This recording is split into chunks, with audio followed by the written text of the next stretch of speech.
Welcome to CWIEME Talks. I'm Alexandra and I'm delighted to welcome Stuart Johnson, industry strategist. Stuart has spent 90 years in the industry and live in Italy and Mexico with business across Mexico, USA, UK, Germany, Sweden, Hungary and China.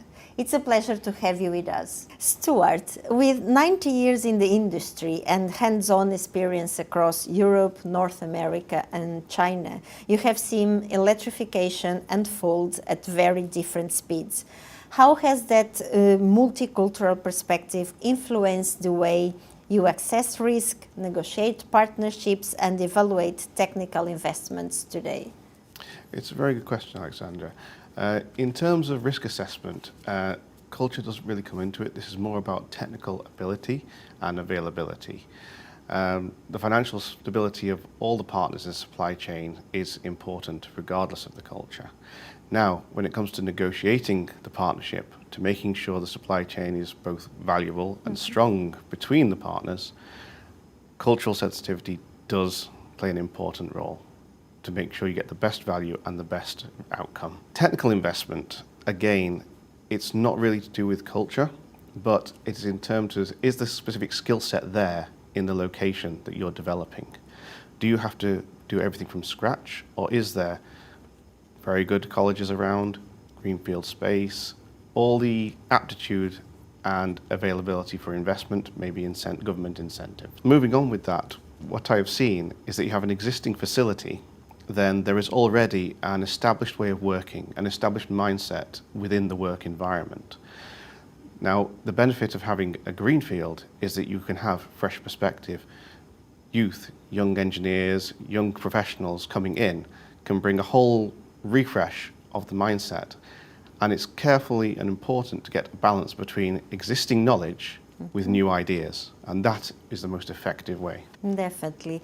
And how is ongoing uncertainty around emissions negotiations, tariffs, and political direction in the EU and US reshaping investment decisions across the mobility supply chain?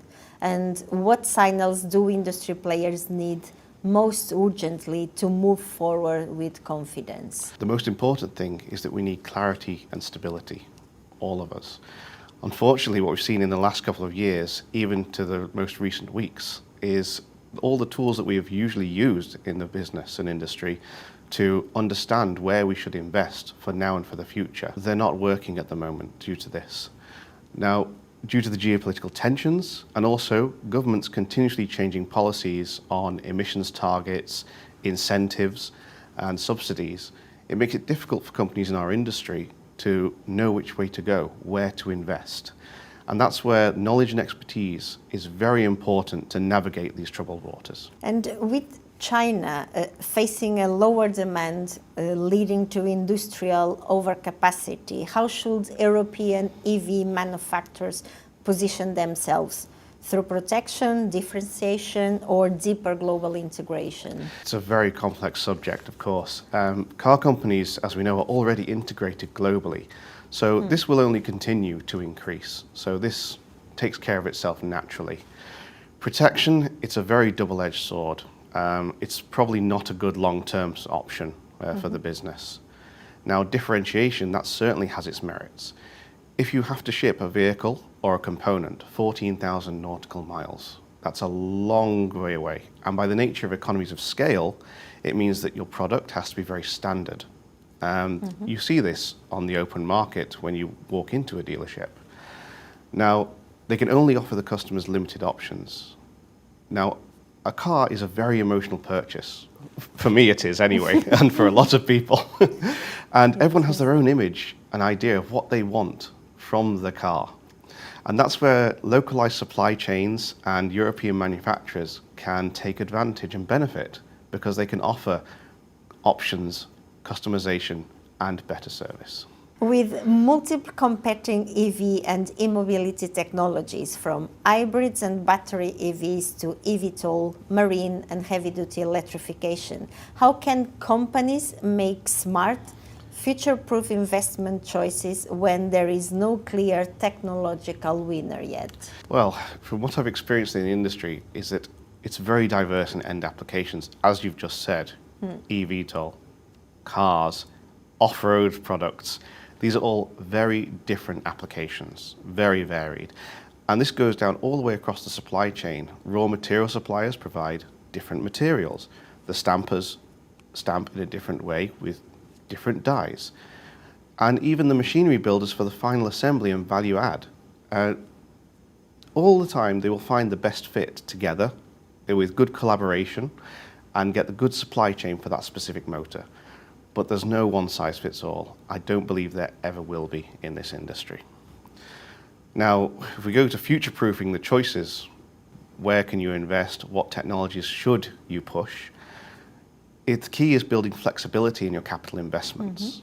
You have to get that balance while still servicing your customer's end need. And it's a very delicate balance. And as I've said before, this requires deep knowledge and experience. It is key. And how much of the current slowdown in EV adoption is really about vehicles, and how much is about infrastructure readiness, grid capacity, transformer investment, and who should ultimately bear the cost of building this foundation? First of all, the slowdown, is it really a slowdown? I like to think that the targets that were originally set were very over-optimistic. Now, if we look at the infrastructure is charging, transformers, and the power generation. On the personal level, on consumer level, it's about range anxiety, whether that's perceived or it's actual.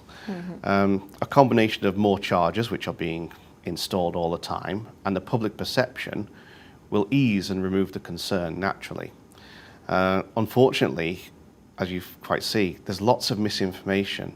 The sides of EV and non-EV are very poles apart at the moment.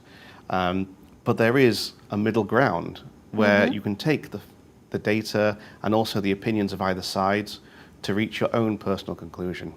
So that will eliminate the driving of one narrative or another. Now, of course, there's got to be more facts and less emotion. That will help the market across suppliers and customers.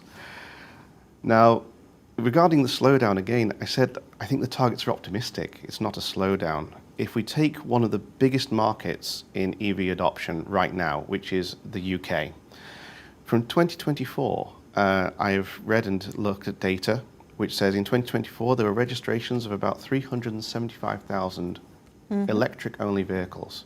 In 2025, this was 478,000 registrations. This is not a slowdown.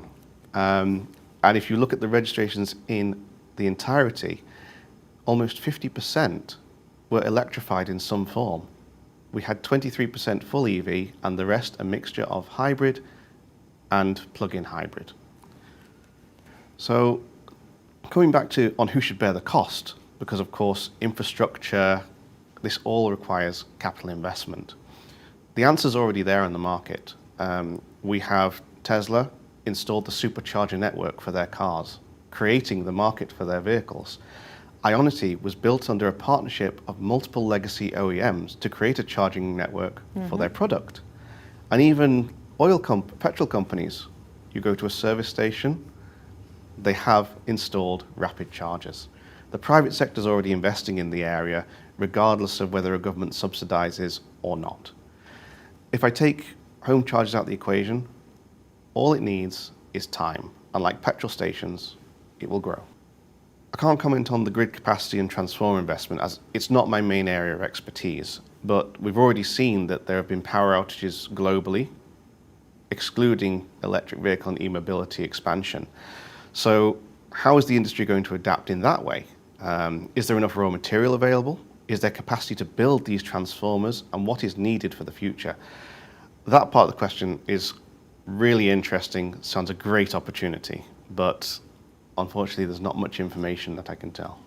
In an environment of unclear demand, raw material constraints, and rising global competition, what does meaningful collaboration across steel producers, wire manufacturers, machine builders, and OEMs actually looks like, and what happens if the industry fails to align? The electrification journey, we're all in it together. What's critical for the success is the supplier-customer relationship is collaborative, and that is important to get the best results.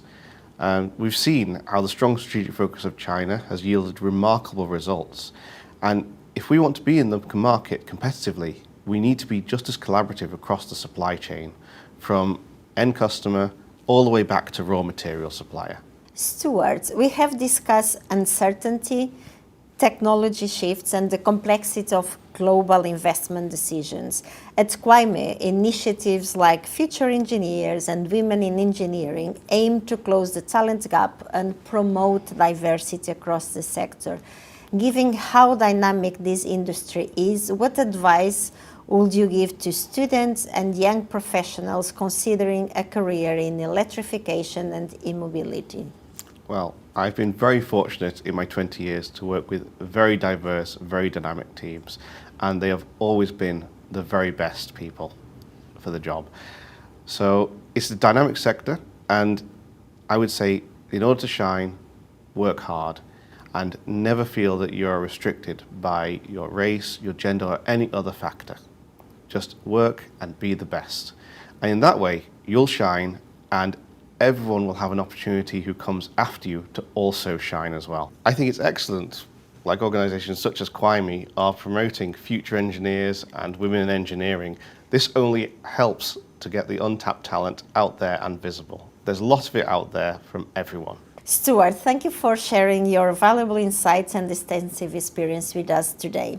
It's been a real pleasure hearing your perspective on how the industry is evolving and the opportunities and challenges that lie ahead for the global e-mobility ecosystem. We look forward to continuing these conversations at CWIEME Berlin from the 19th to the 21st of May, where power meets progress. Join us in Berlin and be part of the conversations shaping the future of electrification.